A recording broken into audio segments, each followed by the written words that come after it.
ജനുവരി 9 പ്രവാസി ഭാരതീയ ദിനം.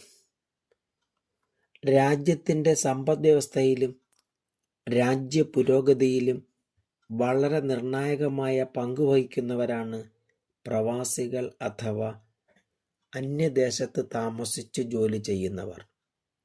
അവരുടെ പ്രശ്നങ്ങൾ പരിഹരിക്കുന്നതിനു വേണ്ടി നിയോഗിച്ച എൽ.എം. സിംഗ്വി അധ്യക്ഷനായുള്ള കമ്മിറ്റിയുടെ ശുപാർശപ്രകാരം 2002 പ്രധാനമന്ത്രിയായിരുന്ന എ.ബി. വാജ്പേയി പിറ്റേ വർഷം മുതൽ ജനുവരി 9 പ്രവാസി ഭാരതീയ ദിവസം ആയി ആഘോഷിക്കുവാനുള്ള തീരുമാനം പ്രഖ്യാപിച്ചു.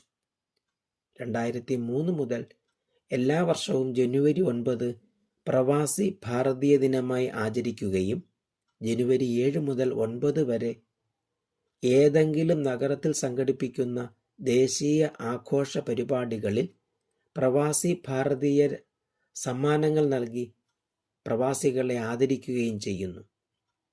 ദക്ഷിണാഫ്രിക്കയിൽ പ്രവാസിയായിരുന്ന ഗാന്ധിജി പ്രവാസ ജീവിതം അവസാനിപ്പിച്ച് ഇന്ത്യയിൽ തിരിച്ചെത്തിയ ദിനമായ ജനുവരി 9 അനുസ്മരിച്ചുകൊണ്ടാണ് ആ ദിവസം പ്രവാസി ഭാരതീയ ദിനമായി ആചരിക്കുന്നത്.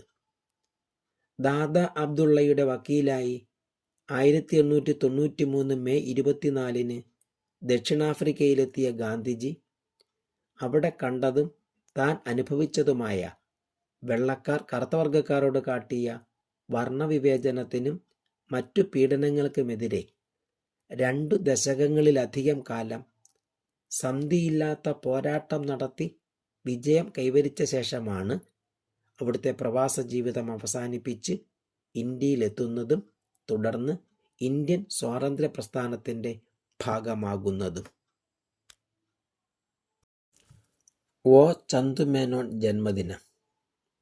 മലയാളത്തിലെ ആദ്യത്തെ ലക്ഷണമൊത്ത നോവൽ എന്ന് വിശേഷിപ്പിക്കപ്പെടുന്ന ഇന്ദുലേഖ എന്ന നോവലിൻ്റെ കർത്താവ് എന്ന നിലയിൽ മലയാള സാഹിത്യ ചരിത്രത്തിൽ ചിരപ്രതിഷ്ഠ നേടിയ നോവലിസ്റ്റാണ് ഒയ്യാരത്ത് ചന്തുമേനോൻ എന്ന ഒ. ചന്തുമേനോൻ.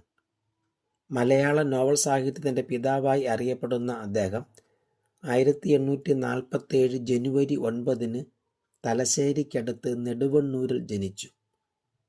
ഗുമസ്തനായി ഔദ്യോഗിക ജീവിതം ആരംഭിച്ച അദ്ദേഹം പിന്നീട് മുൻസിഫും സബ് ജഡ്ജിയുമായി.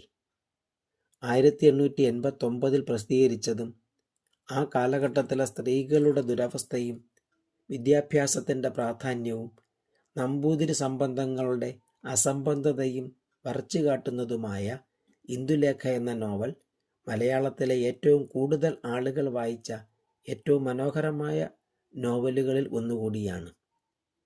1892 ശാരദ എന്ന മറ്റൊരു നോവൽ കൂടി എഴുതിയെങ്കിലും അത് പൂർത്തിയാക്കാനാകാതെ 1899 സെപ്റ്റംബർ 7 52-ാം വയസ്സിൽ അദ്ദേഹം അന്തരിച്ചു. എഴുതി പൂർത്തിയാക്കിയില്ലെങ്കിലും അദ്ദേഹത്തിൻ്റെ മരണത്തിനു ശേഷം പ്രസിദ്ധീകരിച്ച ശാരദ എന്ന നോവലും വായനക്കാരുടെ മുക്തകണ്ഠ പ്രശംസയ്ക്ക് പാത്രമായി. പി. ജയചന്ദ്രൻ ചരമദിനം. മലയാളിക്ക് പ്രണയത്തിലും വിരഹത്തിലും സന്തോഷത്തിലും സന്താപത്തിലും കൂട്ടായി നിന്ന അനവധി ഗാനങ്ങൾ സമ്മാനിച്ച മലയാളത്തിലെ അനശ്വര ഭാവഗായകനാണ് പാലിയത്ത് ജയചന്ദ്രക്കുട്ടൻ എന്ന പി. ജയചന്ദ്രൻ.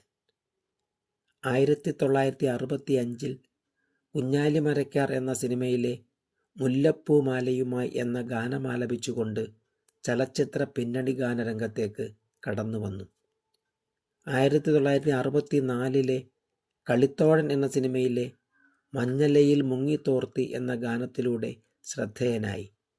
തുടർന്ന് അരനൂറ്റാണ്ടുകാലം മലയാളികൾ മതിവരാതെ കേട്ട 10,000-ലേറെ ഗാനങ്ങൾ സമ്മാനിച്ച് 2025 ജനുവരി 9 അന്തരിച്ചു.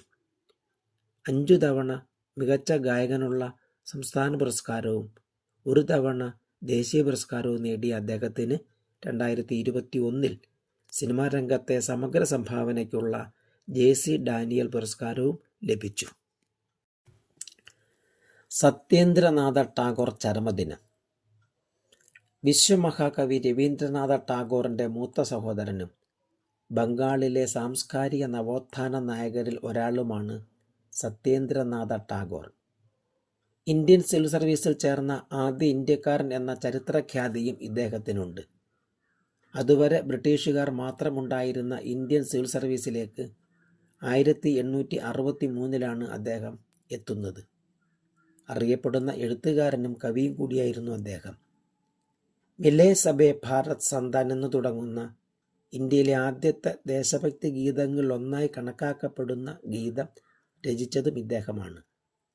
1842 ജൂൺ 1 കൽക്കട്ടയിൽ ജനിച്ച സത്യേന്ദ്രനാഥ ടാഗോർ 1923 ജനുവരി 9 80-ാം വയസ്സിൽ അന്തരിച്ചു.